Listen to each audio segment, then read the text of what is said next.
In this video, I will provide you with a method that might work for you to replace a deck ledger.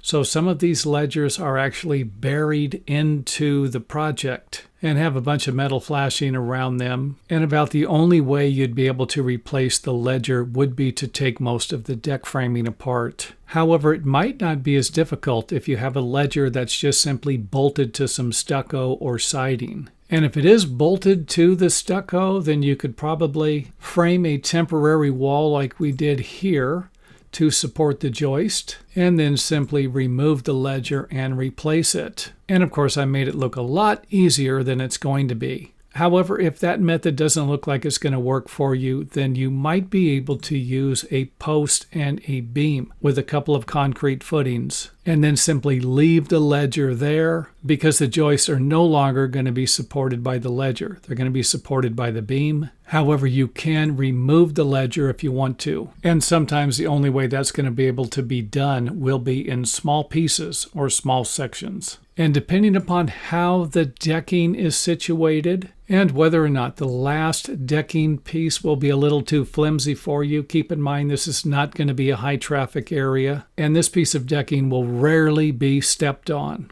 But if you're worried about it, then you might be able to pull this decking board off and then move it over to here, and then put the smaller piece here to provide you with a little more structural support over here. However, if you don't like the look of that, and you can purchase another decking board, then you might be able to shape the boards to where they'll look something like this. And you don't need to just use my methods here. You might be able to come up with something better. And if you do, feel free to share those ideas with us in the comment area.